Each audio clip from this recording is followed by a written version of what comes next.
Today is Tuesday, December 8th, 2020. Coming up on Roland Martin Unfiltered. Civil rights leaders reach out to Cobb County commissioners in Georgia to question the removal of polling places in advance of the January 5th runoff. We'll talk about that as well as talk with a spokesman from the Warnock campaign. Also, folks, today the Supreme Court has denied the latest legal challenge by Donald Trump to throw out the results in Pennsylvania. Loser.com, Donald Trump continues to lose in federal court. Joe Biden announces his COVID response team today, as well as his health team. We'll tell you about the African-American woman who has been chosen. Also, on today's show, Politico is reporting that Congresswoman Marcia Fudge of Ohio has been chosen by Biden to be Secretary for Housing and Urban Development.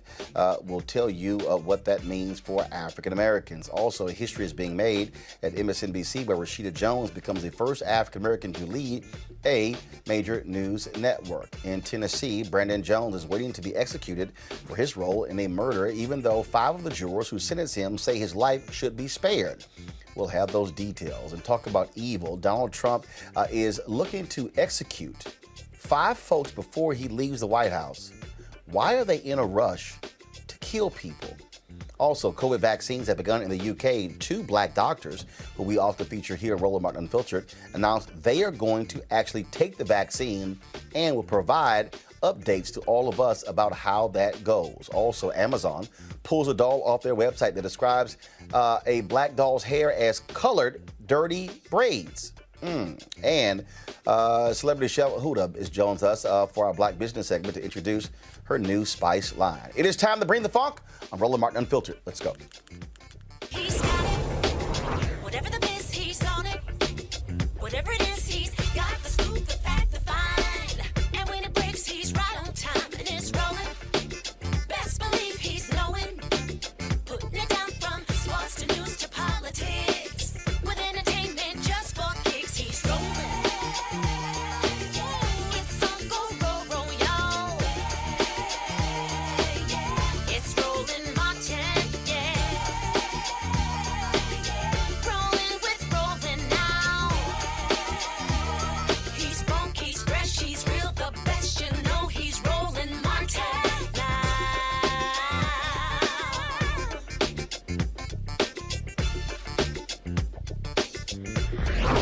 Martin! In Georgia, all eyes on the nation are on that particular state, and folks, already Republicans are playing shenanigans when it comes to voting. Cobb County has announced that they will eliminate over half of the county's early voting locations. Being that many of these locations are in Black and Latino communities, the move will disproportionately affect people of color. Several groups, including the NAACP and the Southern Poverty Law Center, Black Voters Matter, and the ACLU of Georgia, sent a letter to the Cobb County Board of Commissioners and Cobb County Board of Elections and Registration to express their concerns. The letter stressed the importance of early voting accessibility, stating that advanced voting opportunities are vital to ensuring voters can safely, securely, and freely participate in our democracy. The COVID-19 pandemic, which is ravaging the nation, has had extremely harsh effects in communities of color, especially African Americans. And so what they said is that, again, they say it is an untenable option for many voters. Now, activists are hoping Cobb County election officials are going to reverse their decision. Cobb made the decision, they said, because due to the drawn-out proceedings of the November 3rd election, because of also the holidays, they don't have the additional personnel needed to have those locations open.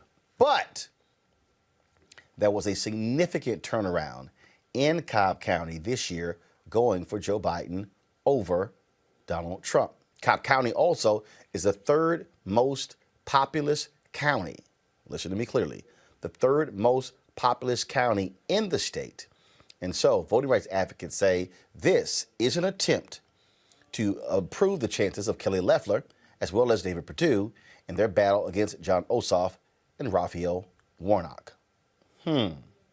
Ain't that grand?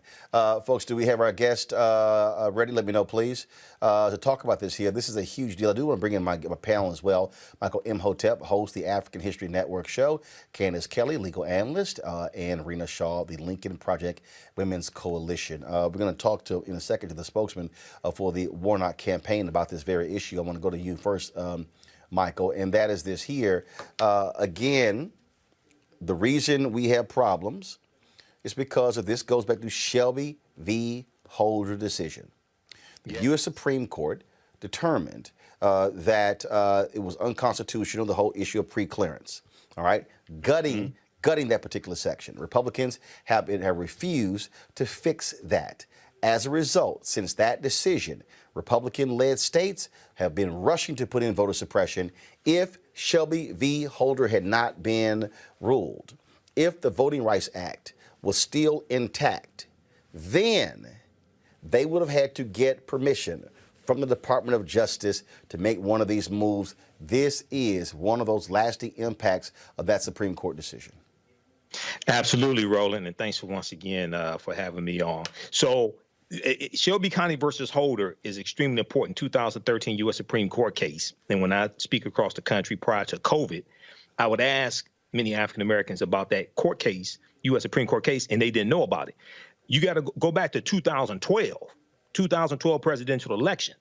That preceded 2013, and there was a record number of the turnout percentage-wise of African Americans voting in that 2012 presidential election that President Obama was on the ballot was a record number. 66.6% of African Americans registered to vote voted.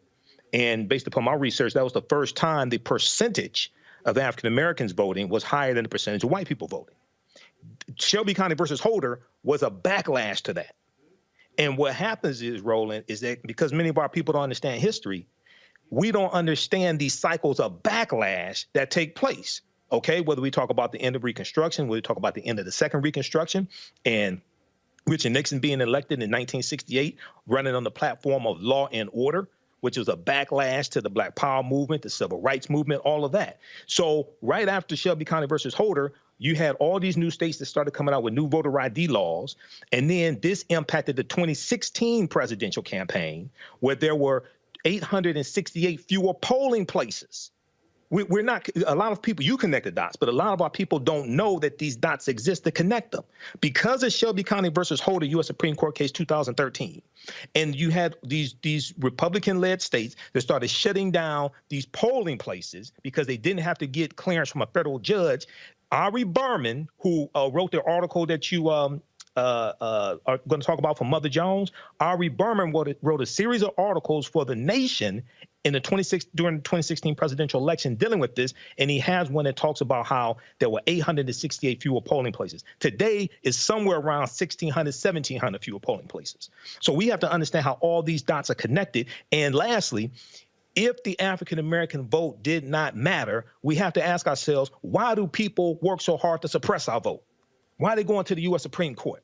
Why are they shutting down all these polling places, many of them in African-American and Hispanic, largely populated communities? So we have to understand this history and understand anytime you have periods of time of perceived advances by African-Americans, there's always a white backlash. Yeah. We got to understand that history to be able to defend and block against that backlash. Candace, again, Cobb County says we simply don't have the staff. Are you buying that?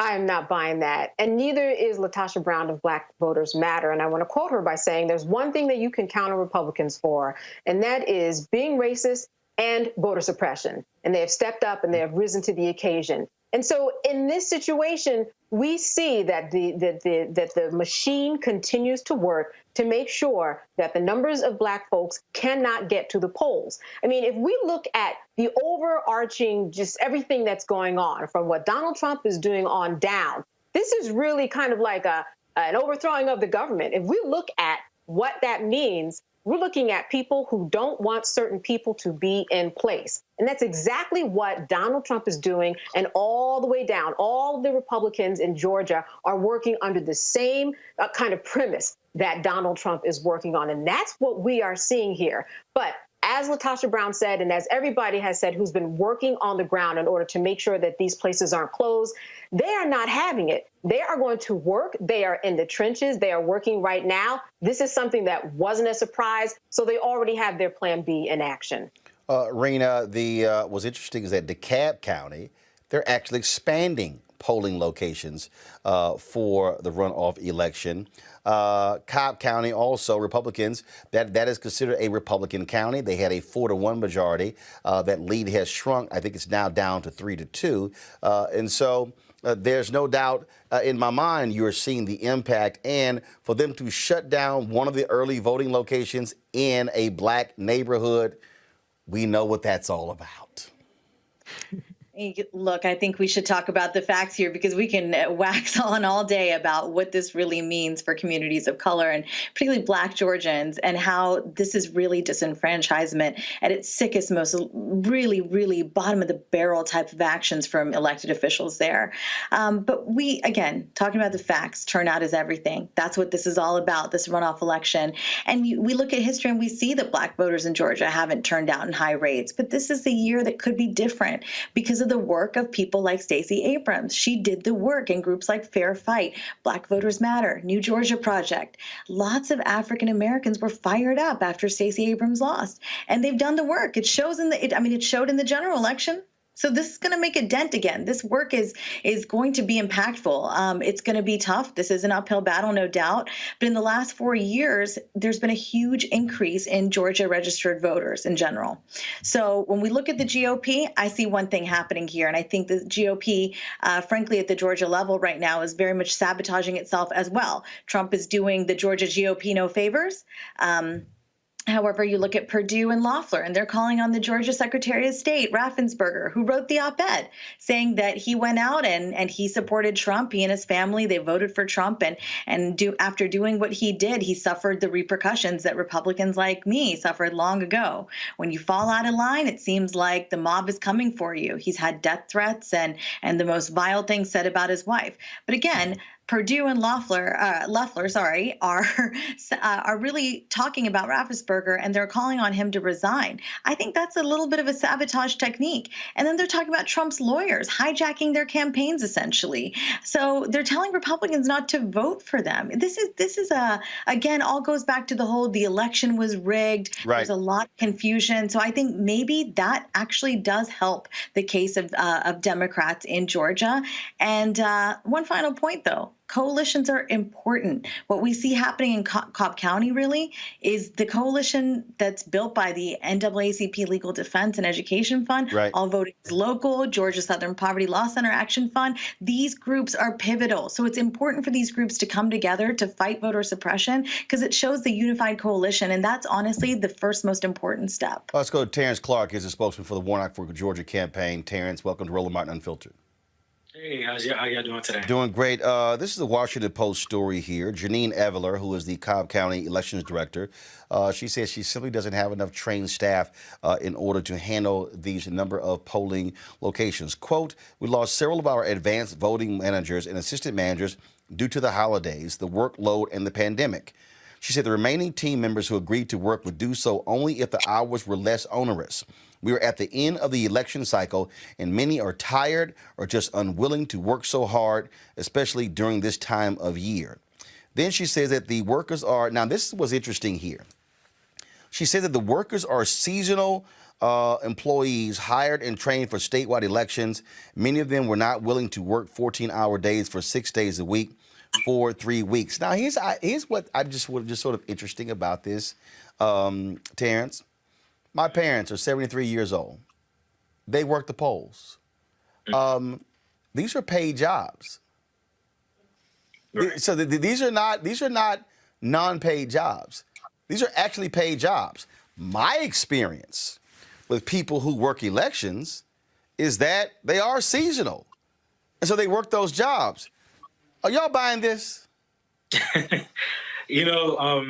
Thank you for having me on here again, Roland. I definitely appreciate it. And I can't speak to what the county official was talking about, but I know that with the interest that's in this race, there's so many people out here ready and willing to help work and secure our elections. You have folks like Fair Fight, ACLU, NAACP, the party, doing all types of amazing work. You can find some people to work these polls. And Reverend Warnock and John Ossoff not only put out a statement yesterday highlighting, why we need to expand access to the ballot, how important this election is, and how we quite frankly just believe in our heart that there are enough people out there willing and ready to do the work. And we'll continue raising that flag. I think that, they need the help. There's a number of people out there willing to do it. And we've been fighting for voting rights. Warnock has been fighting for voting rights for years. And I think that a number of people are a little bit suspicious about the intentions behind it. So we're going to continue trying to encourage people to go out there, early vote, absentee ballot vote, do what you can, because we see that there are clearly intentions by people on the other side potentially to limit who has access and where they can vote. 537,000 people voted early for the November 3rd race there in Cobb County. What's interesting is that Cobb County experienced, some people had wait times of 5 to 10 hours. So now, by shrinking in half, you are about to exacerbate those wait times. Right. And I mean, I'll tell you from my own personal experience. So I live on the south side. I'm in a place called Henry County. Another suburban areas that's gone from Republican to Democrat, because you have precisely candidates like Reverend Warnock, John Ossoff, Stacey Abrams, who are clearly appealing to a growing electorate. It took me 5.5 hours to vote, and they had all types of machines in that place. So I think that, again, we are trying to expand access wherever we can. That's why we're encouraging people to let them know that it is safe to get your absentee ballot, drop it in the drop box. If you don't want to have to wait in those long wait times, if you don't want to have to be in those lines, potentially risking your safety, during COVID, it makes no sense to limit access in the middle of a pandemic, right? And so you have to ask yourself, what is the intention behind it? And I think we'll continue to do what we can, like I said, to make sure people recognize that early vote starts on the 14th. Try to get your vote out there. We have so much on the ballot right now, from expanding healthcare to climate change to voting rights in and of themselves. It just seems illogical. You wouldn't do this in a regular year, but we want to do it in the middle of a pandemic. It's a lot of questions, I think, left to be answered there. And again, so we'll certainly see that the folks are sort of waiting on that. Terrence Clark, we really appreciate it. Thanks a lot. Appreciate you. For the really thing, in a moment, we're going to talk with Cliff Albright. He is the co-founder of Black Voters Matter. I'm going to go back to my panel here. And Candace, again, I'm always talking about on this show how you have to connect the dots, how you have to understand that decision by the Supreme Court opened the door for massive voter suppression. Thousands of polling locations in the South have closed since the Shelby v. Holder decision. Most of your voter ID laws put in place after the Shelby v. Holder decision. All of these voter suppression tactics all came after the Shelby v. Holder decision. By also connecting the dots, of course, massive turnout for Obama in 2008. Then folks don't come back. Listen to me clearly, people who are listening. People don't come back and vote in the 2010 midterms. Republicans flip 16 state legislatures. That's why today they control 30 or more, I think it's 31, governor's mansions and legislatures in the United States. And so they then were able to put these laws into place and that's how political gerrymandering, because the gerrymandering came in after the 2010 election, because that was tied to the census. And so all these things are combined. And so the reason why this race and why Republicans, they get it in Cobb County is so important, because they know that if John Ossoff and Raphael Warnock, Candace, if they beat Kelly Loeffler and David Perdue, Democrats will have a 50-50 tie. Kamala Harris can break the tie, and they can actually pass a bill to restore what was denied in that Shelby v. Holder decision. That's why so much is on the line here if Ossoff and Warnock are able to win.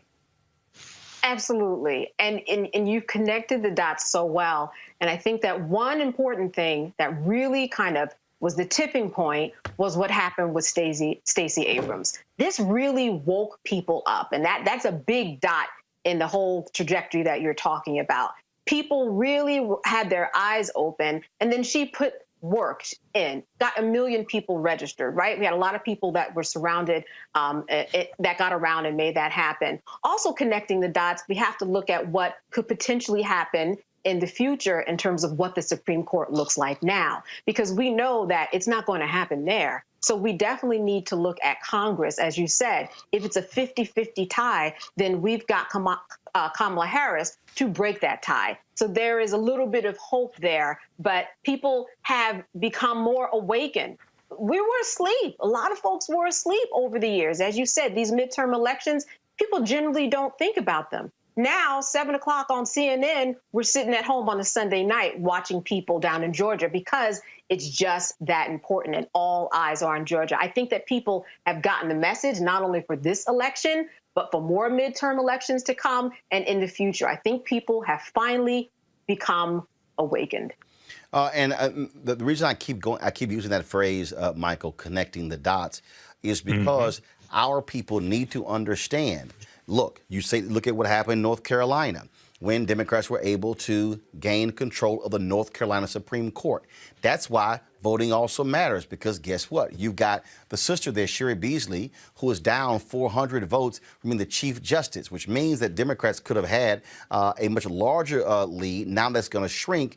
That is important because she then determines what is called up. That matters also because, again, for the folks, when they say if voting doesn't matter, if 500 more people voted in North Carolina, she is Chief Justice. That's how they were able to strike down a voter ID there in North Carolina. That's how they were able to strike down racial gerrymandering. And so we have to understand all of these things are interlocking, and how not voting can determine who does win.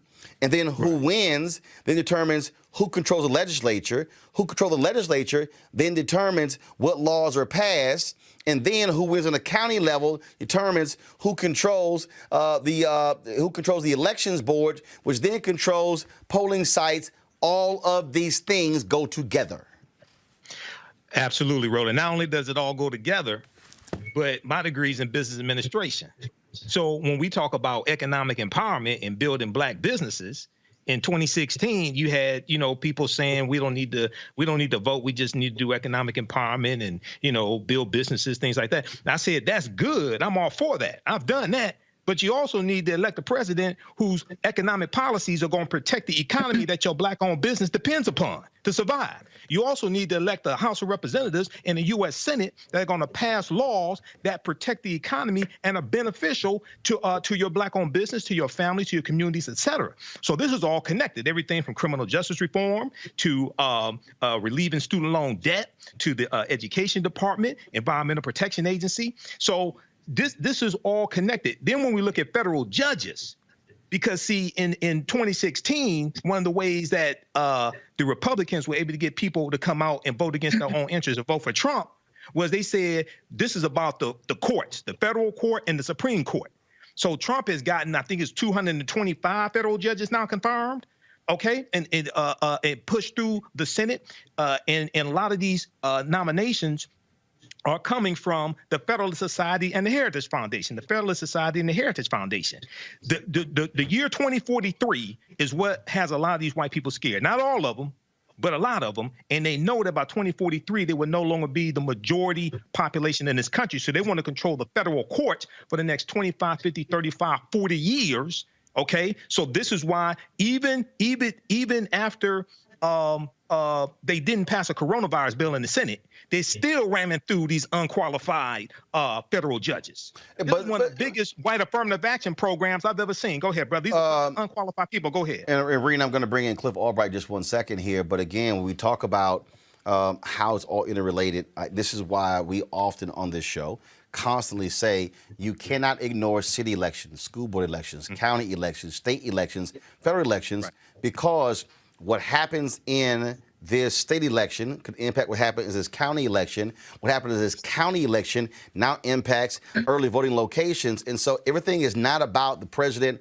or U.S. Senate or congressional races. Mm-hmm. Well, Roland, I think back to what's interrelated when you mention that word. By and large, we are a nation made up largely of people that do not want to be inconvenienced. And by that, by virtue of being people who do not want to be inconvenienced, we have fractured ourselves as a society. And that has led to us caring less and less about what happens to our neighbors. So the neighbors that don't look like us, don't think like us, ideologically, ethnically, racially, we are so divided because we have figured out that to be less inconvenienced, we can just shut off caring. We don't have to show up to certain things. We have to care about certain things. So our value system is where all this really comes down to. What is in our value system? I think about myself, for example, often when I compare myself to, say, cousins of Indian ancestry and who are the daughter or sons of immigrants like my parents. And so I think about that, and I think that it actually started at home for me. My dad got me really civically involved, got me caring about what happened in our government, not just because of my family's origin story, but literally because it was something that he weaved into our nightly dinner conversations. And he made time on the weekends to take me to an NPR event, for example. I learned what National Public Radio was at a very young age. And so it became ingrained in my family's value system. And therefore, it became something that was just natural to me when I was 18.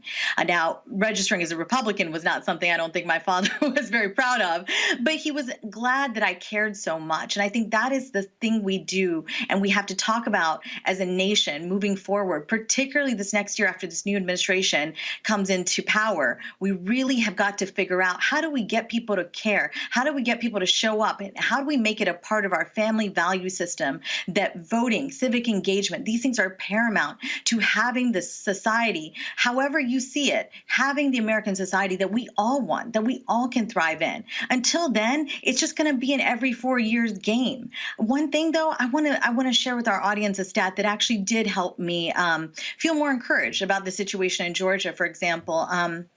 This one stat really stuck out to me, and it was the number of eligible but unregistered Georgians. In 2016, it was 22%. Guess what? It fell. And in 2020, it was 2%. That's encouraging. That number is encouraging. That tells you people are showing up. They're figuring out something matters. I should show up. I should care. I should be a part of a change. Because this is something that has had to take a multi-pronged effort from outside forces. Yep. But we can do it right by making it right in our families first. Cliff Albright is the co-founder of Black Voters Matter. Cliff joins us right now. Cliff, look, elections are not federal elections. They are actually state elections.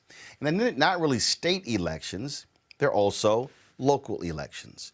And so the reason I'm constantly walking through this process is for people to understand that, yes, you have the Secretary of State, yes, you have the governor, but the decisions to exactly what early voting locations, those are county decisions. And so counties make those choices. That's also based upon budgeting. And so we have to understand that. And so and we're seeing this now, again, what Cobb County is doing.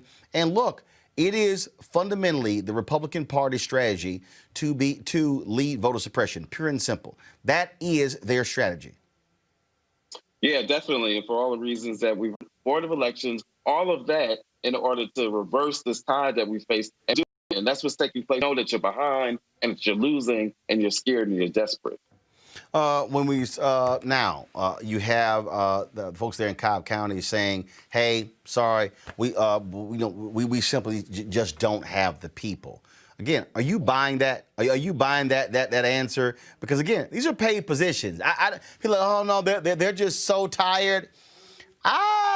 Again, as somebody whose parents work the polls, they ain't got no problem making more money. No. I mean, and if you look at those reasons that were in that letter, it makes absolutely no sense from a couple of different perspectives, right? They talk about, it's the pandemic. It's, it's in the middle of the holiday season, right? It's a runoff election. Guess what? None of that was surprising. We've been in a pandemic now for 9 months, right? We knew that the Warnock was going, right? So we knew all these things were going to be the situation. So it's absolutely no sense. And nor does it make sense, as you pointed out, that you can't find workers, right? Because again, one, you knew that you were going to be in this situation, but two, it's the holiday season.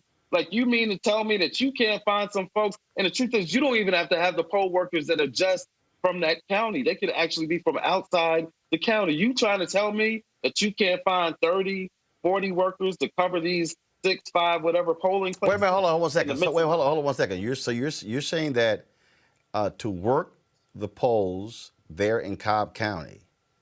You don't have to live in that county. They could actually, if there are workers who are in DeKalb or if there are workers who are in Fulton County, they can actually hire them. That's my understanding. We can double check that. You know, certainly someone on your team could double check that and we can get back to you. But that is my understanding from what I read earlier today. But even if it just has to be somebody in Cobb County, you can't tell me. I know Cobb County. There are communities all over Cobb County where you can find folks that are looking for holiday money, who have skills or who can be trained, right? Which is part of the issues that we've been raising all year long in terms of the training for these situations. So you can't tell me that they couldn't, knowing that we're in this situation, knowing that we're in a pandemic, knowing that there are some older voters that maybe would normally volunteer, or not volunteer, but would normally work the polls that weren't available. There is no way you can convince me that they didn't know that they would be in this situation. At the end of the day, this is not a situation that they were trying to fix. They know what the turnout looked like, not just in the metro counties, but all over the state in Black and brown communities. And they don't want to see that kind of turnout repeat itself in this runoff election. All right, then. Cliff Albright, of course, co-founder of Black Voters Matter. Cliff, what are your upcoming events there in Georgia our folks need to be aware of? I mean, the main thing is, it's this ongoing voter suppression, right? It's and not even at just the county level. The Secretary of State continues to launch investigations that are targeting voter registration organizations like the New Georgia Project. It's really ironic when you talk about the hate and the threats that this Secretary of State and even the government to a certain extent. I mean, it's literally like in '63, Malcolm talked about the chickens coming home to roost. That's literally what this is. They have created an environment of hate, an environment of false narratives around voter fraud, right? An environment that has attacked voting rights organizations, and now it's backfiring on them. And the suppression is backfiring on them, because the truth is, the more they do these suppression tactics, they're actually helping our cause, because people who may not have even been fully aware of the runoff race, right, who may have maybe got a little disengaged, the more we hear about these stories, whether it's Cobb County or whether it's Trump and all his fake litigation trying to steal the election, the more we hear about all this, the more that folks that otherwise may not have been engaged are actually starting to take notice. And so it makes our job actually a little bit easier, putting aside the suppression itself, but the narrative that it creates raises the awareness of folks that then lets us say, look, y'all, this is why we got to get out in these streets and we got to get to the polling place. Cliff Albright, I surely appreciate it. Thanks a lot. Thank you. All right, folks, breaking news. Joe Biden has picked Congresswoman Marcia Fudge of Ohio to be Secretary of Housing and Urban Development. She is going to, of course, be leading that department. Now, this is quite interesting because Fudge really was going after the agricultural secretary job. She was pushed vigorously by Congressman Jim Clyburn, but Joe Biden has decided to name her as Secretary of HUD. And so that the Washington, Politico, the Wall Street Journal, they are both reporting that that particular news as well. We certainly will wait for further announcement. This follows, of course, a decision by Joe Biden to pick retired four-star General Lloyd Austin to be his Secretary of Defense in the Pentagon. Speaking of that, today, a group of civil rights leaders met with Joe Biden and Kamala Harris to discuss his picks for his cabinet. In that particular meeting there, they talked about a variety of things. In fact, the Biden campaign released a readout of that meeting. I'm going to pull it up in a second. The NAACP, National Urban League, NAACP Legal Defense Fund, Lawyers Committee for Civil Rights Under Law, National Coalition of Black Civic Participation, Melanie Campbell, they were all in that particular meeting. And the idea, again, was all about the issue of the various appointees. And so, again, this is the email here that I received from the Biden-Harris team. If we can go ahead and go to my iPad. The readout says, today the president-elect hosted a virtual meeting with civil rights leaders, joined by Vice President-elect Harris and Congressman Cedric Richmond. President-elect Biden thanked the leaders for meeting with him, for their support and counsel over the years, and expressed the desire that this was the first of an ongoing relationship with this administration. They discussed their joint priorities, including advancing racial equity across the board, enforcing civil rights, and assembling a diverse White House and cabinet that represents America. They expressed the need to make sure the public knows the historic nature of many of the president-elect's diverse nominees. and the need to galvanize the community around making sure that the Senate confirms them. The president-elect was joined by Melanie Campbell, President and CEO, National Coalition on Black Civic Participation, and convener, Black Women's Roundtable, Kristen Clark, President, Executive Director for the Lawyers Committee for Civil Rights Under Law, Sherilyn Eiffel, President and Director Counsel, NAACP Legal Defense Fund, Vanita Gupta, President and CEO of the Leadership Conference on Civil and Human Rights, Derek Johnson, President and CEO of the NAACP, Mark Morial, CEO of the National Urban League, and Reverend Al Sharpton, President and founder of the National Action Network. That was that particular meeting. Now, earlier in the day, Joe Biden also unveiled his health team. And one of the folks who he named to the health team there, of course, he picked, you see Dr. Vivek Murthy, who is returning as a Surgeon General. You also have of course, one of the leaders in California is going to become Secretary of HHS. And so that's the team right there. But you see his COVID task force chair, Dr. Marcella Nunez Smith, who was picked. This is what she had to say today. Mr. President-elect, Madam Vice President-elect, thank you so much for this opportunity to serve the American people. I'm proud to go to work with leaders who are deeply committed to science and to centering equity in our response to this pandemic, and not as a secondary concern, not as a box to check, but as a shared value, woven into all of the work that we do and prioritized by every member of the Biden-Harris team. I'm enormously thankful to my research team and to my colleagues, to President Salovey and the other leadership here at Yale for supporting me in this work. And I'm grateful to all of the researchers and advocates who've blazed the trail, whose work on health equity and racial justice too often went unbelieved or overlooked across the generations.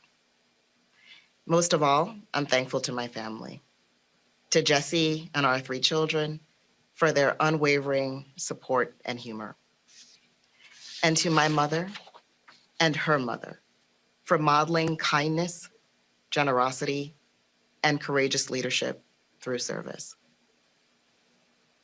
I have wanted to be a doctor since I was 6 years old, and I'm a proud general internal medicine physician today. But as I grew up, I came to understand that there were deeper dimensions to health beyond what I saw in the human biology textbooks that I borrowed from my mother's bookshelf. I grew up on St. Thomas in the US Virgin Islands, a place where people too often died too young from preventable conditions. My own father had his first stroke in his 40s and was left paralyzed. I learned there was a term for what we were, an underserved community, marginalized by place and by race.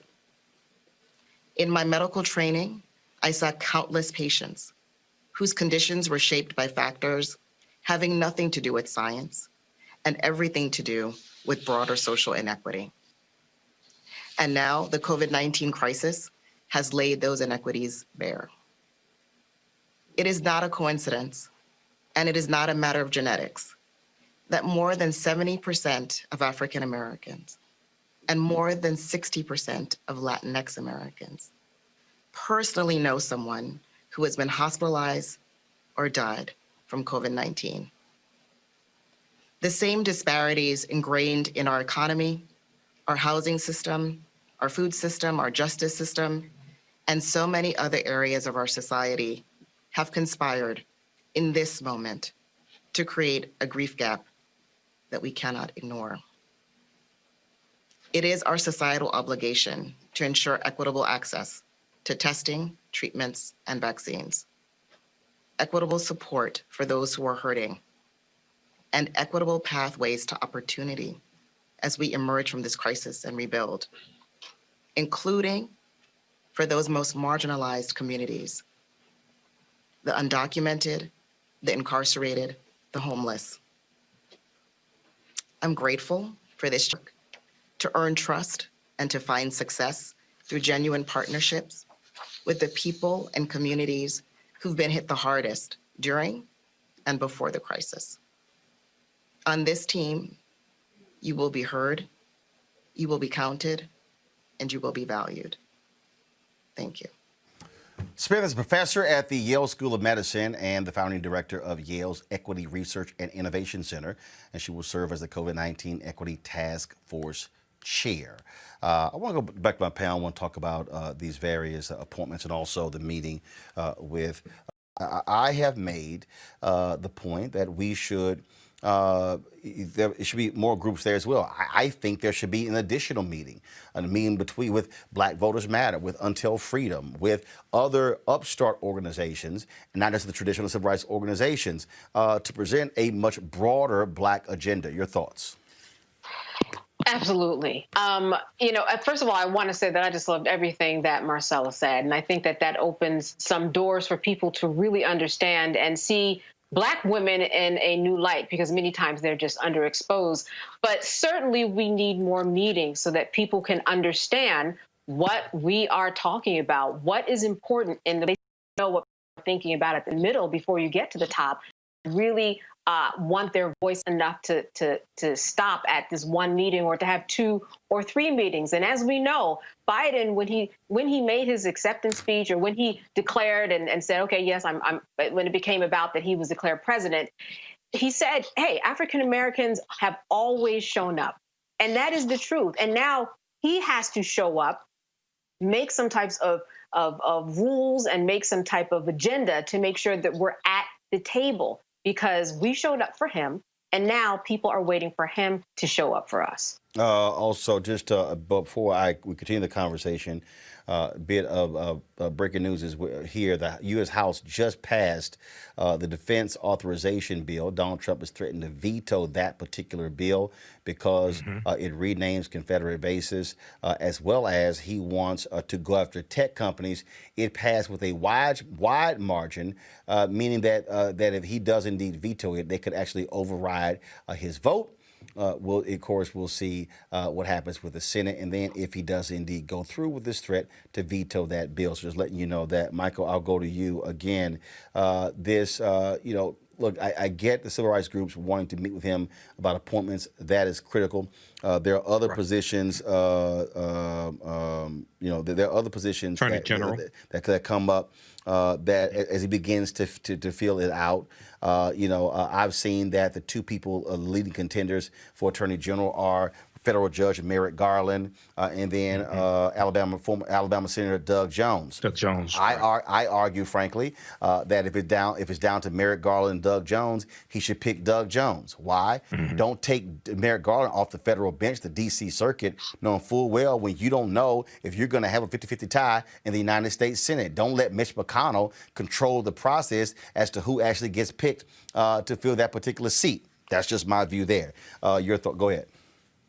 Well, no, I agree with that. And when I heard Doug Jones was in the running, I remembered when you had him on the show a few weeks ago, and we talked to him, and it was right before the election, and he ended up losing the election, but he could end up becoming Attorney General. So the meeting that the civil rights leaders had today, I think, was crucial, and I think some of our people don't understand the long game that they're playing. What they're saying is, we're not going to wait until all the decisions have been made and then complain about the decisions. We're going to use the leverage we have now while they're while the planning process is taking place to push our agenda. Okay, which is absolutely correct. The other thing is, I think it would be good also for the newer organizations and things like that to have a meeting also. So I think the way that people are approaching this and the way a lot of the civil rights organizations are approaching this, I think is different. And you may correct me if I'm wrong on this, Roland. I think is different than how they did with President Obama, but I think they learned a lot from President Obama, because I remember you and I talked about this before. It wasn't until August 2013 that they presented President Obama with an agenda, a black agenda, quote unquote black agenda. It's about a 33-page black agenda. I have a copy of it. Okay, that was in the second term. Okay, But you talk about how the LGBT community presented him with about a 54-page agenda within the first 60 days of his first term. Yep. You know, so I think many of us are learning from, you know, past mistakes and things like that, whether it's intentional or just something new. You know, he was the first black president, but he was the 44th president in general. So I think this is good so far, but I think it's important to keep pushing. I want to see who's going to end up Attorney General, but also who's going to end up as Secretary of Agriculture. Secretary of Agriculture is extremely important. The second largest budget in the federal government. Again, always follow the money. That's what you always have to do there. One of the things that I hope after he makes his DOJ pick, I really hope, Rena, that when it comes to running the Civil Rights Division, that Kristen Clark, someone like her, the Lawyers Committee has chosen to run that. No woman has ever been confirmed for the position. Vanita Gupta was the acting leader of that division, but was never confirmed. That's a confirmed position. So no woman in history has ever been confirmed by the Senate to lead the Civil Rights Division. To me, that would be a great pick to have someone like Kristen Clark restoring the integrity of that division, which has been completely decimated under Donald Trump. Yes, it has. And I think that is the hardest part to have watched, to see Vanita Gupta do such an outstanding job there. I think people across the political spectrum could agree.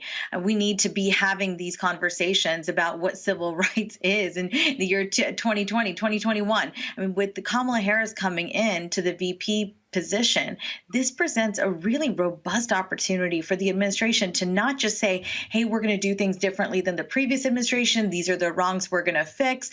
This presents an opportunity to bring so many new people, so many new groups to the table. And that was to your point earlier, Roland. It has to be done. That is the way I think this administration can win a lot of truly folks that feel confused right now about what's going on in the country. The fact that the phrase "the election was rigged" is still a phrase that still is out there every day in mainstream media. Now, obviously, it is one that's propped up by some far-right voices.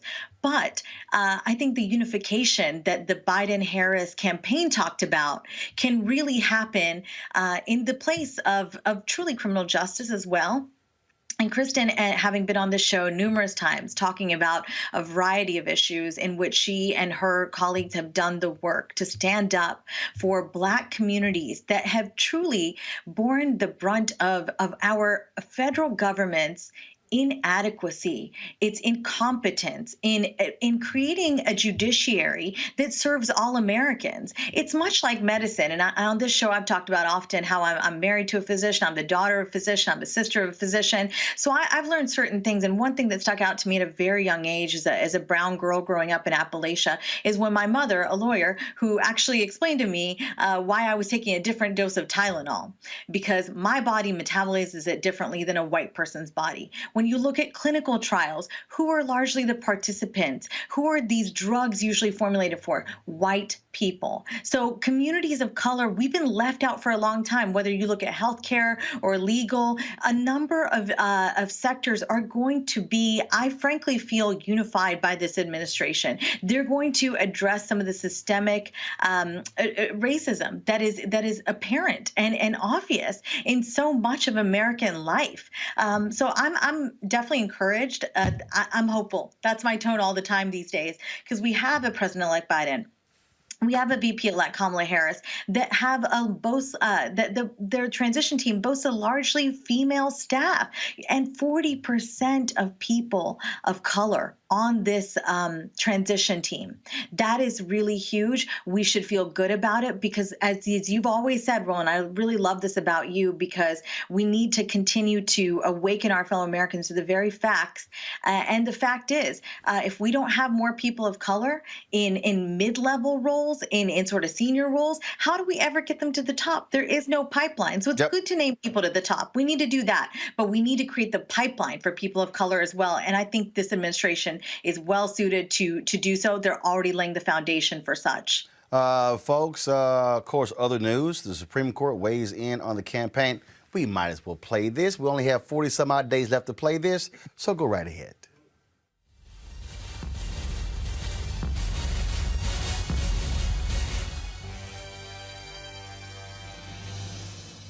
Trump has been constantly lying about the election. Did y'all hear the fool the other day in the Oval Office when he gave out another presidential Medal of Freedom to a sports dude, where he says he won? Dude, no, you didn't. You lost. You lost. You lost. And he's lost so much in the courts, Candace. It's embarrassing. He was begging, oh my God, Supreme Court, please, please, intervene, please. It's got to be real painful when they issued a one-sentence rejection of the Pennsylvania lawsuit. Go to my iPad. The application for injunctive relief presented to Justice Alito and by him referred to the court is denied. That's it. It's one line. I mean, they have lost in state after state after state. It is embarrassing to watch these fools. And again, he's been begging. He's been calling Republican leaders in Pennsylvania, please, please, begging them to overturn the election. For somebody who talks about stealing the election, they literally are trying to steal it. They are begging people to overturn the will of the voter. You got this dumbass Ted Cruz who's saying that oh, no, I'll argue the case. I'll argue the case before the Supreme Court. See, the only way you kind of get to argue the case before the Supreme Court is if there's actually a case. A case. There is no case. And you know what? I just for the sake of it, just for the hell of it myself, Candace. Let's just go ahead and just listen to the whining of the right. Just listen. Now, with more surrounding the legal battle out of Pennsylvania, Senator Ted Cruz. Senator, let me applaud you because you have offered to step up. I have said from the beginning, if you're looking at the constitutionality of what the state legislature in Pennsylvania did, it directly contradicts the language in Pennsylvania state constitution. Now, that to me is a slam dunk case the Supreme Court should take. You're now willing to argue that, which, by the way, let the record note, you have won cases in the Supreme Court. Well, that's right, Sean, and it's good to be with you this evening. You know, we're seeing across the country lawsuits that are challenging voter fraud, that are challenging irregularities in the election, and in the Supreme Court, very serious issues. It raises pure issues of law, and time when this country is so divided. And we have already spoken suits across the country, and they keep being defeated. None of them have won. He's trying to create this narrative because he just doesn't know what to do. Frankly, we know that he's probably very scared because once he is out of office, he's going to be facing more lawsuits of his own that do have standing and that are not frivolous. At the end of the day, he probably owes the court some money because he's wasting people's time. Supporting this type of evidence or non-evidence to go through the court system, and it doesn't make any sense. They're just frivolous. There's nothing behind it, nothing evidentiary to support. I am loving the complete, just how the right is unhinged on this. Okay, this is this fool last night, y'all. I just want to show you this. Just if y'all want to see Looney Tunes, watch. Nothing, Stephen. Nothing. It's an outrage. Is wrong?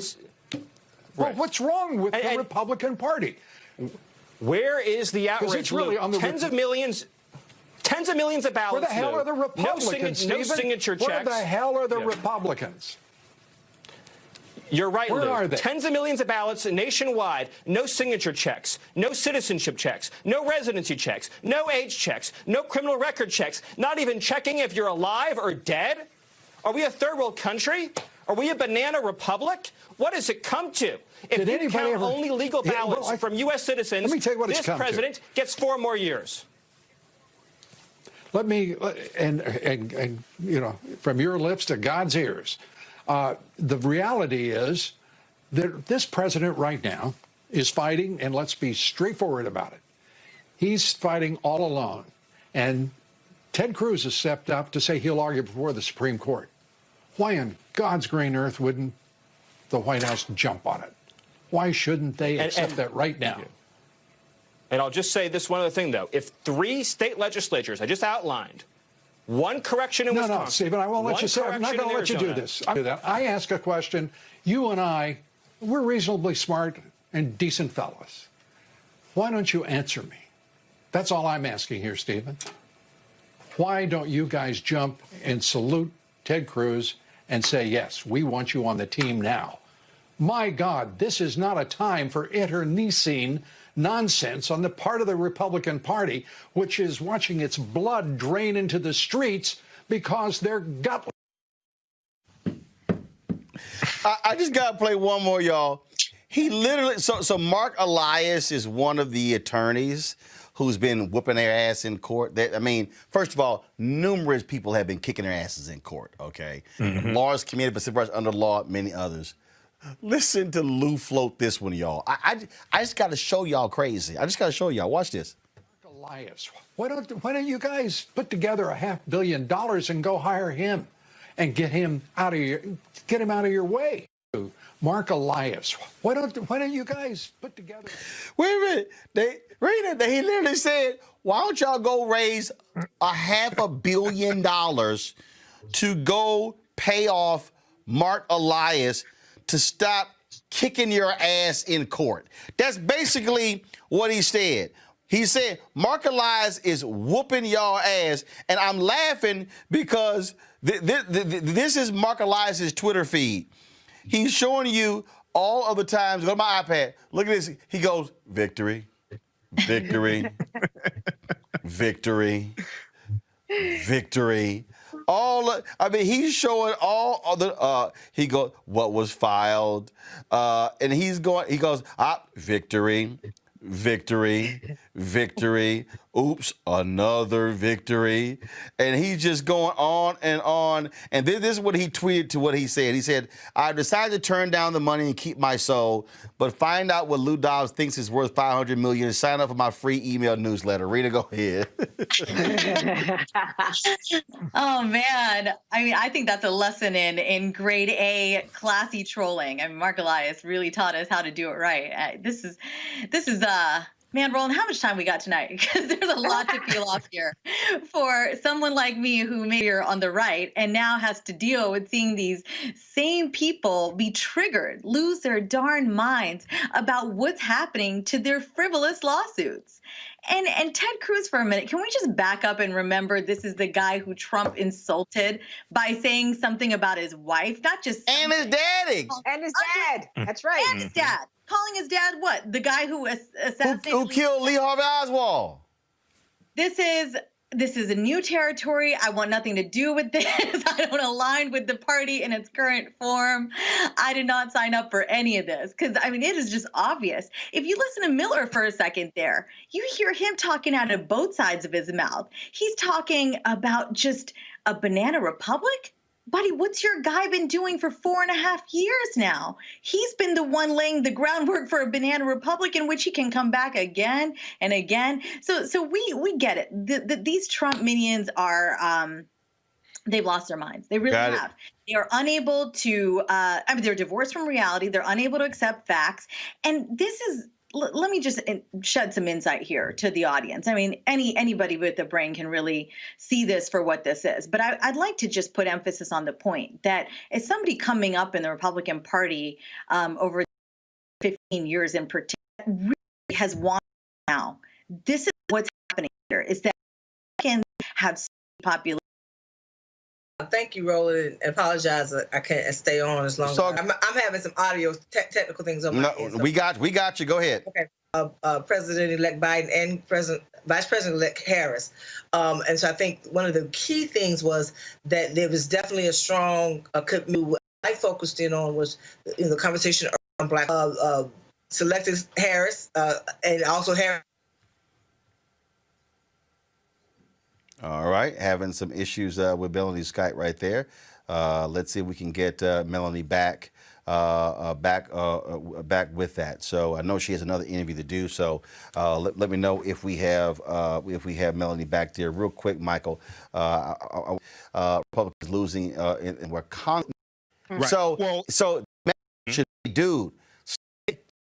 He has these idiots like Sean Hannity, idiots like Lou Dobbs, idiots like Mark Levin, all of these idiots out here in conservative radio, on television, the idiots at OAN, the idiots over at Newsmax as well. These people, oh my God, it was all stolen, and they are so dumb. They've given this man $200 million to fight legal challenges. When you getting your ass whooped, when you're 1 for 51, you got to be stupid to keep giving somebody that money.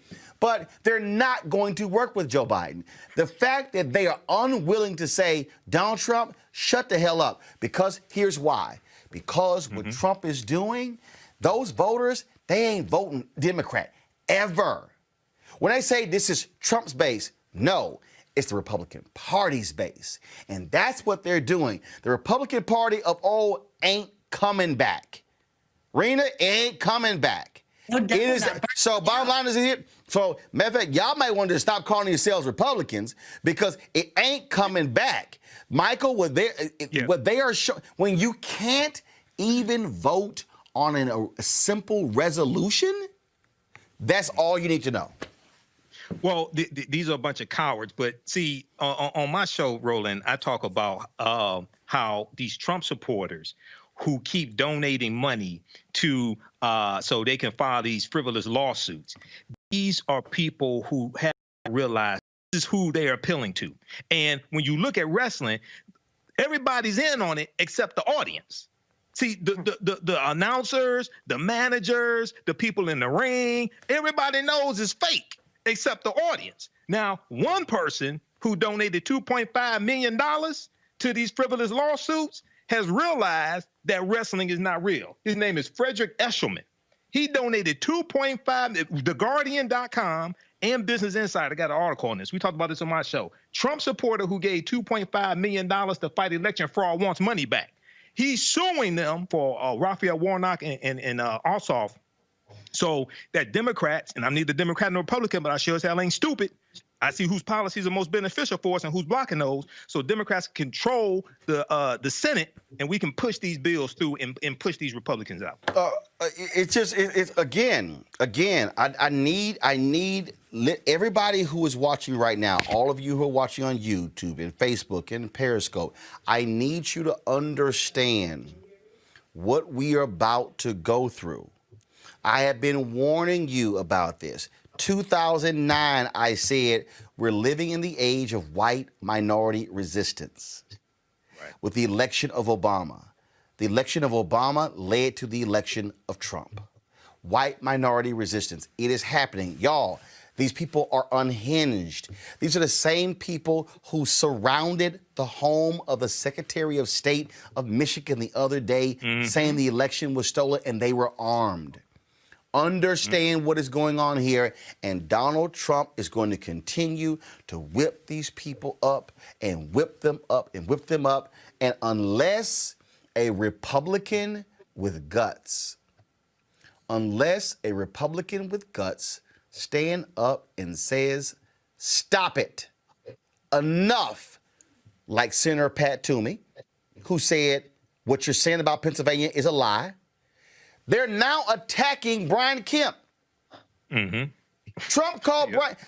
They're now calling. So Kayleigh McEnany was where it cut off, but the key was that we talked about really being committed to dealing with the issues of racial injustice in this country, things like voting rights and the like. But I also focused in on Black women being on the statutory positions on the cabinet. He also said in that conversation that he was definitely looking to have at least a couple of Black women. I think since even while we were on the call with them, I think Marsha Fudge came out that she would be HUD secretary. It didn't come out in him saying that. Yeah, yes, it's been announced, yes. But it came out on the media. But listing that we expect as for Black women who gave 90% of our vote to see ourselves represented. Many of my other colleagues also talked about other African Americans, but men as well, and the need for to make sure that whoever is selected for Attorney General, how critical that position. Like we talked about. You mean for Attorney General, Tony West or Deval Patrick? Yeah, Attorney General. Sorry. Right, because what I've been hearing is that Doug Jones and Merrick Garland are at the top of that list. I did not know that specifically, but what we talked about was the need for African Americans, and that we expect from African Americans to be represented well in statutory cabinet positions. Folks, I wanted to talk about this, how evil and despicable these people are. 40-year-old Brandon recommended capital punishment in July. Last week, a federal judge denied Bernard, the original juror, 99, when he was arrested for his involvement in the slaying of a couple in Central Texas. The incident being act and alleged has reached Donald Trump. Now, Bernard is currently scheduled to be put to death by lethal injection in the U.S. penitentiary in Terre Haute, Indiana, on Thursday. Now, here's what's interesting. This actually will mark the 13th execution. I'm sorry, y'all, not 9th, the 13th execution since July. There was a 17-year hiatus when it came to the death penalty on the federal level. But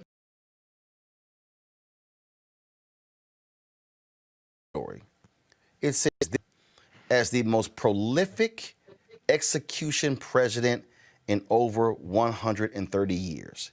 He'll leave office having executed about a quarter of all federal death row prisoners, despite waning support for capital punishment among both Democrats and Republicans. Rena, what's crazy here is, what are you in a rush for?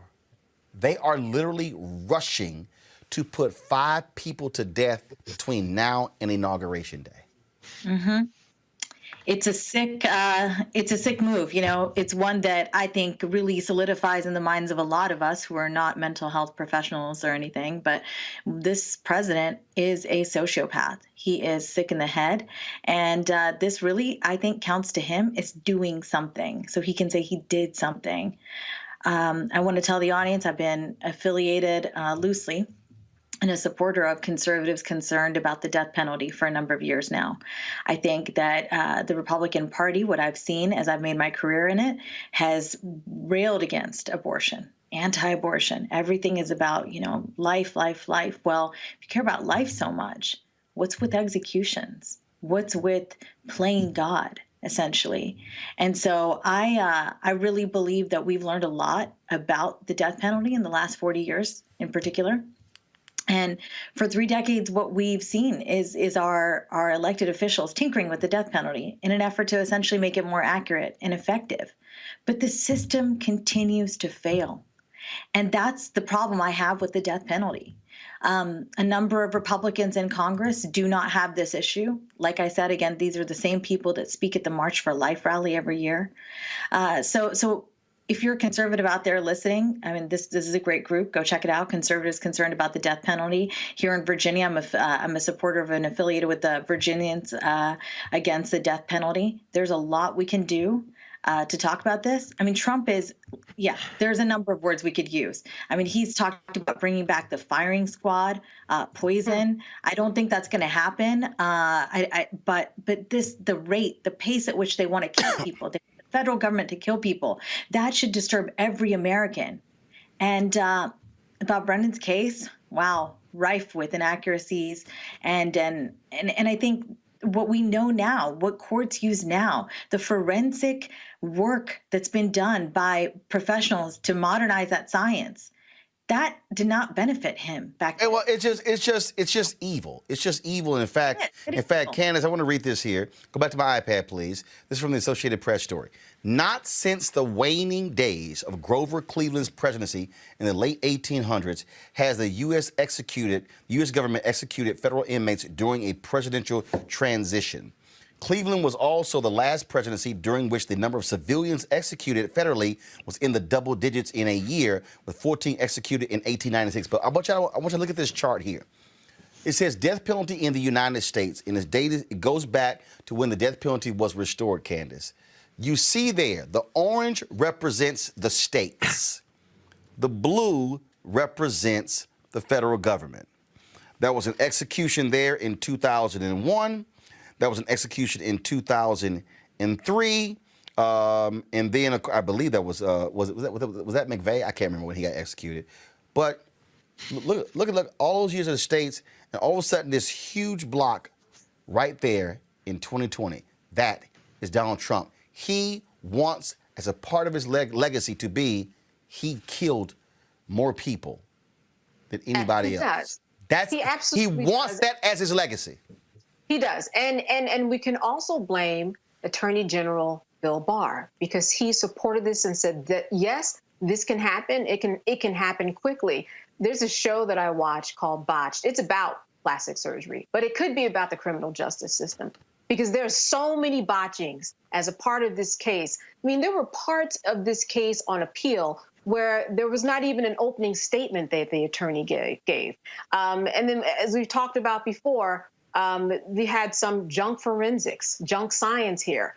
You have poor counsel. You also have someone who wasn't given the benefit of the doubt that their age actually played a part in this. This is a guy who just turned 18 at the time. I think he's 40 years old now. Everybody, think about your 18-year-old self.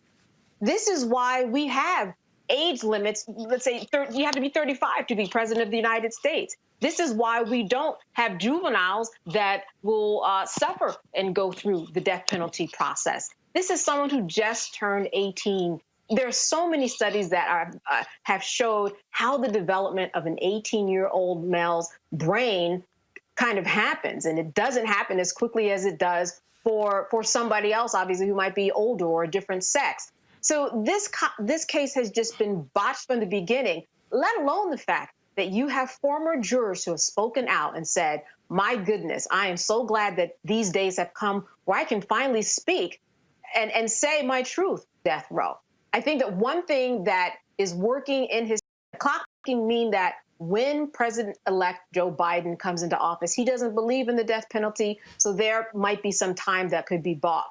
On his side, though, if he gets the celebrities, if he gets people working for him on the ground. I mean, listen, look at Kim Kardashian. Whether you like her or not, she was in the president's office and she did get somebody pardoned. And she has spoken out about this case, too. So there is some groundswell of events that is going on right now. And it will be very interesting to see what happens in this case. But meanwhile, here's Donald Trump saying it doesn't matter. It doesn't matter. Basically, just kill them all, because that's going to be a feather in my cap. Yep, absolutely. Folks, got to go to a break. We come back. We'll talk about Amazon removing a racist doll from their listing. It's kind of basic, really. It's kind of basic. Also, Chef Huda joins us for our Black Business segment, talking about her new spice line. All right, y'all, more on Roland Martin Unfiltered after this break.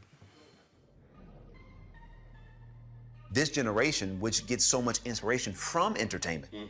You know, this generation is influenced. I mean, every generation has their influence. But I would argue, by and large, when you talk about Harry Belafonte, or you talk about, you know, how it was, you know, in the 60s, 70s, and even 80s, there was, you know, you had the entertainers, you had the church, you had the activists.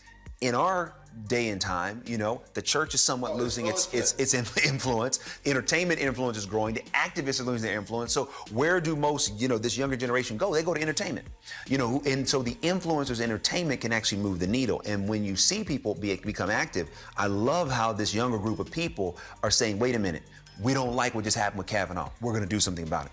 We don't like the fact that there's no gun control. We're going to do something about it. And I do think that as tragic as these events are, they are becoming more galvanizing to get this younger group of voters, which is so influential, to get out and do what we know they can do, which is to help move the needle in a massive way.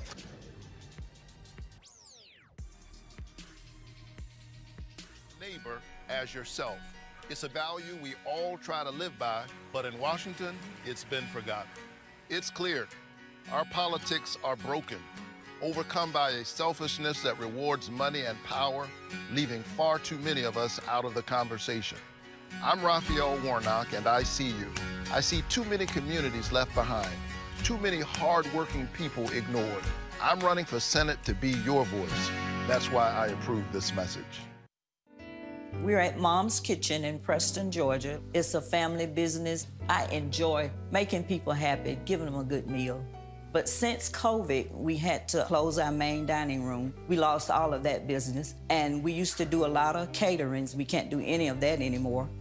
David Perdue knew what was about to happen. He was getting classified briefings about the pandemic.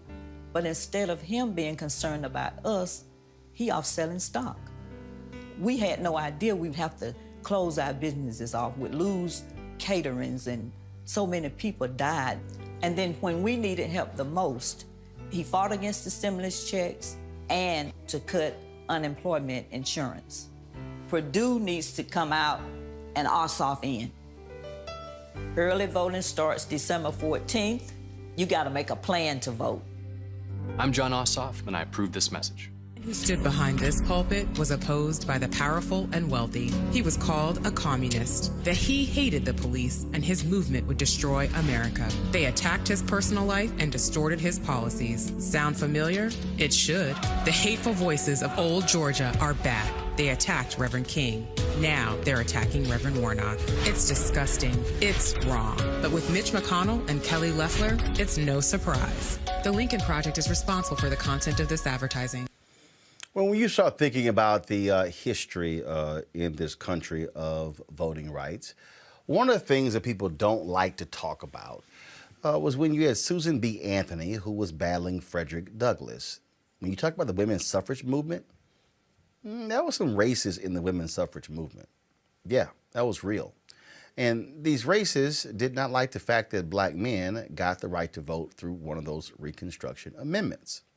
I thought about that when I saw this story where this was in Politico, and go to my iPad, please. Biden's Pentagon pick frustrates women who sought a different history maker. The story talks about all these women who felt that Michelle Flournoy should have been named as the Secretary of Defense. She served in a key role in the Pentagon under President Barack Obama. They keep saying this was the second time because they said she was passed over had Hillary won. Well, she wasn't passed over. Hillary Clinton didn't win. So she wasn't passed over.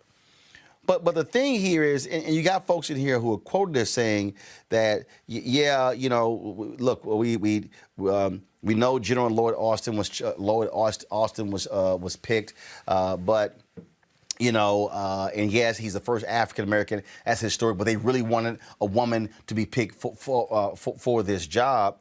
And so this is one of those things that, okay, fine, Michael, let's just break this thing down. If we want to talk about it. Politics are about the spoils go to those who win. 55% of white women voted for Donald Trump. 90+% of black women voted for Joe Biden.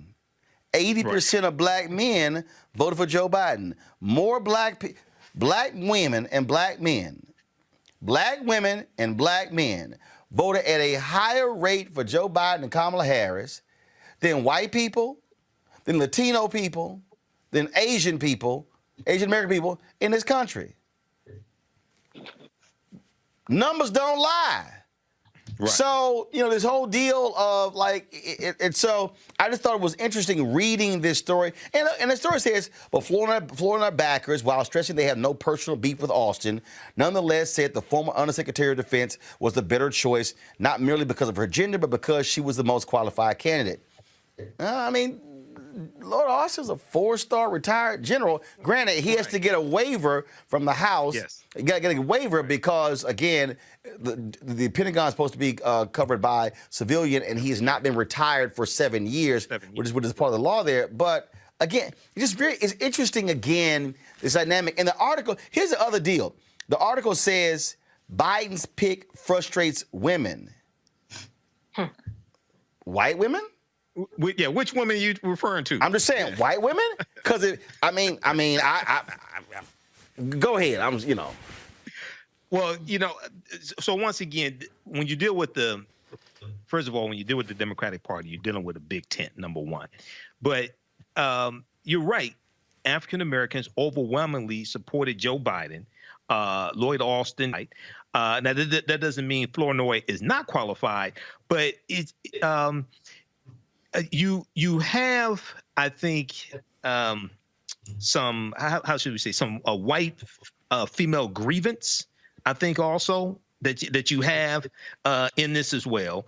And you're right, it does remind you of Susan B. Anthony and Frederick Douglass, because the white suffragists, the white feminists who were fighting for the right to vote for women, they took offense to the fact that African-American men in 1870, because of the 15th Amendment, got the right to vote before they did. And they were saying, wait a second, these are former slaves. Many of them are former slaves. How did they get the right to vote before we do? Okay, and this caused some tension because you're going to have some of them that were abolitionists, but they're like, hold on, wait a second, we want you to be free, but how you going to vote before we do? Okay, so yeah, this kind of reminds you of something like that also, with this conflict here. But hey, it's we'll see what happens. Candace, again, when I see headlines like that, women. I mean, my first instinct, did y'all ask any black women? Right. I think that you're right. Did you ask any black women? I think the answer is no, and that's how they came up with the headline. But it also reminds me of the fact that when we're in the workplace, and I mean black women and white women, we do understand the hierarchy of how it goes when it comes to moving up the job ladder and when it comes to getting what you want at work. It goes, and correct me if I'm wrong, and this is how I see it, and the people in my, and then you've got black men, the black woman.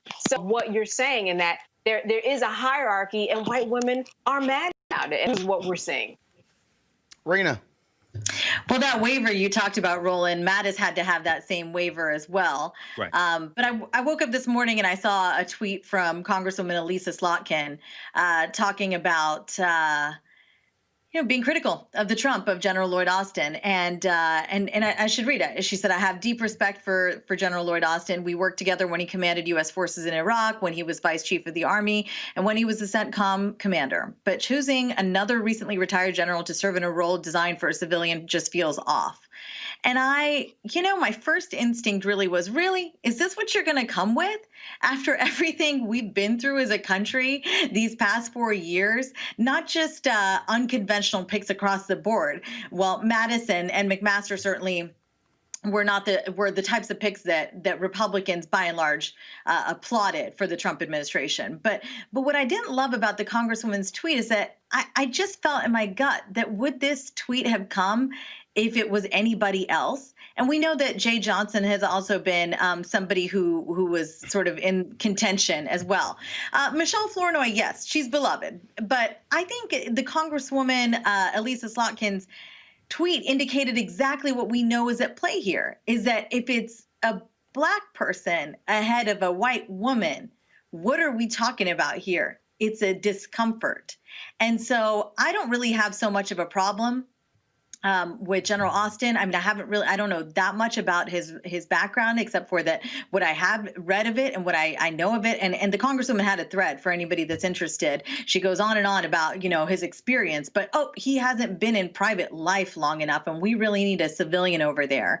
I just don't get it. Why are you picking these fights at this point in time? We are at a crossroads in the country. The current occupant of the Oval Office has not conceded. And look, he's not legally required to do so, but he continues to go out there and say that this election is rigged. I mean, our democracy is on the line more so than it has been in my lifetime ever before. So these are the battles they choose to pick. Shows us exactly what's going on inside their heads. And again, look, I'm just saying, look, numbers don't lie. 55% of white women voted for Donald Trump. 5-5. An increase of 2% over 2016. Right. An increase of 2% in 2016. So, but part of my deal here also deals with how media frames these things when they say women take exception to this. Where again, my mind goes, are we talking about black women? Speaking of black women, news was made yesterday when MSNBC announced that Rashida Jones is going to be the new president of MSNBC. She is going to be replacing Phil Griffin, who has spent 25 years at the network. The decision to name her president means that she becomes the first African-American to run a major news. I didn't say first black female executive. In the history of news, no African-American has ever run a network news division. Not one, okay? Not one. And so what's important here, what are we showing here? I don't thank you. What was that? All right, so just keep it on Rashida. So here's the deal with this right here, with what's happening here. If you look at the numbers, at CBS News right now, Kim Godwin is the number 2 at CBS News.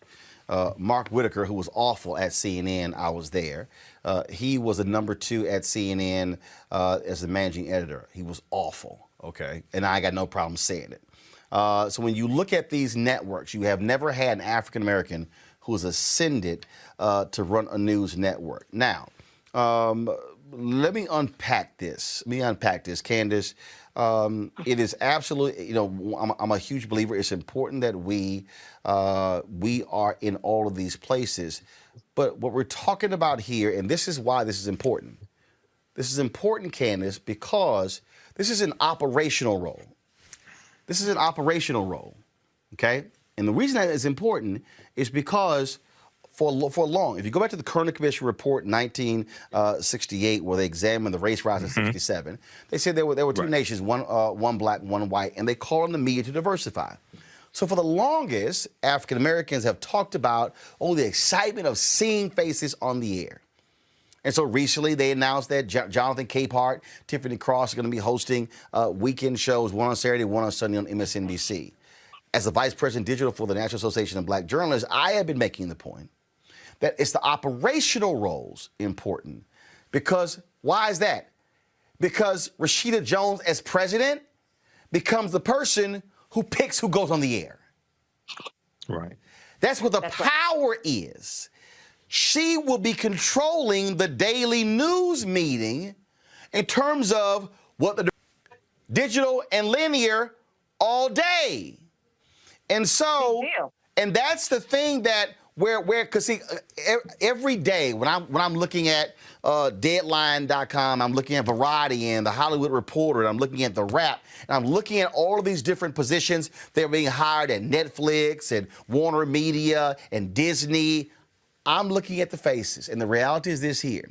There are very few black faces who are hired in these operational roles. Oh, no. I get, so-and-so got a development deal over here at this network, and so-and-so got this deal over here. And let me tell you something right now, and I get it. I need people to understand that people say, oh, yeah, but Stephen A. making $8 million a year at ESPN, and Robin Roberts is making $15 million at Good Morning America. Mm-hmm. Guess what the executives are making? Mm-hmm. And they don't have to worry about hair and makeup and how their nails look and what people are saying about them. And they can do those jobs, man, until they're 70, 75, 80, and they can go on. They are operating in the millions. That's where we begin to understand the power dynamic. And so I think for a lot of us, it's great to see the faces being hired on air, which is important. But we had better focus on also challenging these companies to make sure we're getting hired for the power positions, and that's the operational jobs. Candace, go ahead. Absolutely. Roland, I teach TV, and I put a lot of African-American men and women out in the field to be reporters and to be in newsrooms. They tell me the same thing all the time. I am the O&O in my newsroom, or one of two. By O&O, I mean one and only. So, and generally along my career, that has been the case, that you look up, you're the only one kind of really having the opportunity to advocate to say what goes in the news. Because once something goes in the news, then it becomes part of people's conversation. Then they see it as important. This is a connecting the dots, just like you were saying. If they see it as important, then they're going to, put it on the top of their agenda in terms of what we need to vote upon or what makes, what's right, what's wrong. If people are talking about it, then it's going to be on somebody's agenda. So we need people at the table. And you're right. This is very important because she is going to be making decisions about who goes on air. I think that we've started to see the changes already, as you've seen, because not only are they on air, but as you know, as being the host of a show, you also make decisions. You're at the table. You're coming up with the rundown to say, this stays, this goes to the show. What type of guest do I want? I'd like to have more diversity. We need somebody who's Latino. We need somebody who's Native American. We need all of these things. So this is a big deal and a long time coming. And just like any other position that somebody gets that's big who's African American, we're going to start seeing people change their views about how they see people in the newsroom in roles of power, because they are just not there. This is the thing, frankly, Michael, when we talk about Black power. Yes. Black power. It's understanding in how it's being used in leverage. The point that Candace just made, I am not just the host of the, I'm the managing editor of the show. That was the case when I was at TV One as well, which meant I had final say-so on the editorial content of the show. That is the key. Who controls the narrative? What stories are now being emphasized over other stories? What now becomes the message? You know, I talk about how power is the ability to define and shape reality. Except your definition of reality as if we're their own, as Dr. Wade Nobles teaches us. So when we deal with media, now this influences these positions. Well, so we also have leveraging our economic. Again, what I was is control, how power is being defined, because